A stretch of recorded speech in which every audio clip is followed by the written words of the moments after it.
Everyone, আসসালামু আলাইকুম। অনেকদিন পর আসলাম আবার আমার নতুন একটি ব্লগ নিয়ে।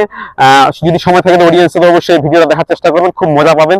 তো আজকে বৃক্ষ মেলা অভিযান 2025 শুরু হয়ে গেছে দিনাজপুর গড়েশ্বর মাঠ ময়দানে। তো ভালো আজকে আপনাদেরকে এই গড়েশ্বর মাঠ ময়দান সম্পর্কে কিছু পরিচিত করায়, গাছ সম্পর্কে। আমি কিন্তু গাছ নিতে আসছি, আমার যারা গাছ পিপাসু ফ্রেন্ড সার্কেলরা আছেন তাদেরকে এই ভিডিও কন্টেন্ট তৈরি করে দিচ্ছি। আশা করি আপনারা ভিতরে গেলে সবকিছু জানতে পারবেন। আমি আজকে আপনাদেরকে সবকিছু তথ্য তুলে ধরবো, যদি সময় থাকে তো অবশ্যই দেখার চেষ্টা করবেন। চলেন আমরা মূল কেন্দ্রের ভিতরে ঢুকে যাই, দিয়ে আপনাদের সবকিছু ভিডিও দেখার চেষ্টা করবো। ভিউয়ার্স, মেলার মূল আকর্ষণ হলো যে ভিতরে ঢুকে যখন প্রবেশ করুন তখন দেখতে পাবেন সুন্দর একটা বৃক্ষ মেলা অভিযানের শুভ উদ্বোধন প্রায় হয়ে যাবে আজকে। তো সেটা আপনাদের স্টেজে দেখালাম, খুব সুন্দর একটা পরিবেশ। আর আমার চারপাশে যত গাছগাছালি আছে এগুলো আপনাদের তুলে ধরবো, তো পুরো ভিডিও দেখবেন, খুব ভালো লাগবে। ভিউয়ার্স, এই মাঠ গত বছরে যেমন আপনার বাণিজ্য মেলা লাগে সেরকম বিশাল আকৃতির একটা বাণিজ্য মেলা মতো বৃক্ষ মেলা অভিযান মেলা তৈরি করছে। আর দেখতে ভালোই পরিবেশ লাগতেছে, আর প্রকৃতির মনে হচ্ছে রূপছায়া একটা প্রতিফলিত হয়ে গেছে। আমার ক্ষেত্রেও ভালোই লাগতেছে। আর আরো কিছু গাছগাছালি এখন আসবে, কেবল স্টলগুলো বসা শুরু করছে। বন্ধুরা, আমার পিছনে দেখা পাচ্ছেন যে আপনার চরকির মতো দোলনা আসছে। এবার এই মেলাতে একটু নিত্য নতুন জিনিস আসতেছে আমার ধারণা।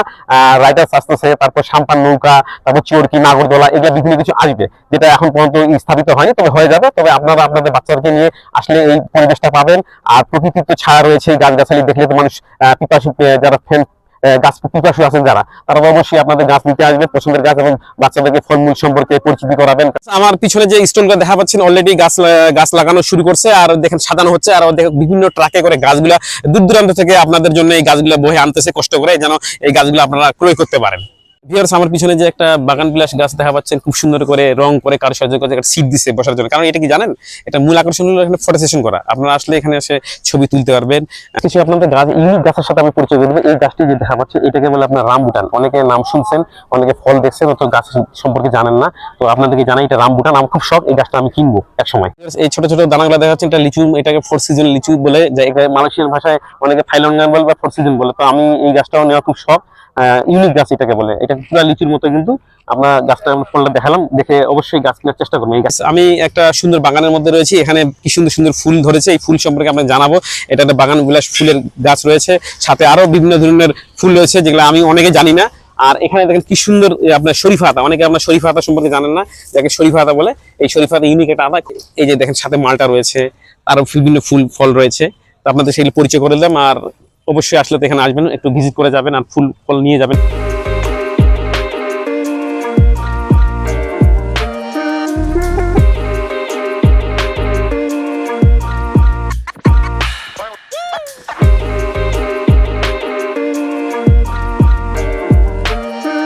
ভিউয়ার্স, আপনাদেরকে একটা ইউনিক আম দেখাবো। দেখছেন কত বড় একটা আম, একটা আম মানে 1 কেজির মতো। এটাকে কিং অফ চাকা বা আম গাছ বলে। যারা আম পিপাসু বন্ধুরা আছেন তারা যদি এই ধরনের আম গাছ নিতে চান তাহলে এখানে চলে আসবেন।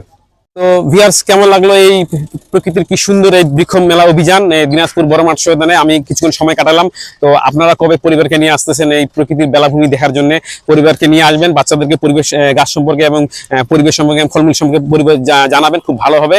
আর আমার ভিডিওটি যদি ভালো লাগে তো অবশ্যই শেয়ার করবেন, ভালো না লাগলে শেয়ার করবেন না, লাইক কমেন্ট করতে ভুলবেন না। আর পরবর্তী ভিডিওর জন্য অপেক্ষা থাকবেন। আর এই মেলা কিন্তু 7 দিন ব্যাপী হবে। তো অনুরোধে প্লিজ আমার ক্যামেরাম্যানের জন্য আমার জন্য দোয়া করবেন, যেন আমরা সাকসেস হতে পারি। অনেক কষ্ট করে আপনাদেরকে এই ভিডিও এডিটগুলো করে বানানো হয়। আজ পর্যন্ত ভালো থাকবেন, আল্লাহ হাফেজ।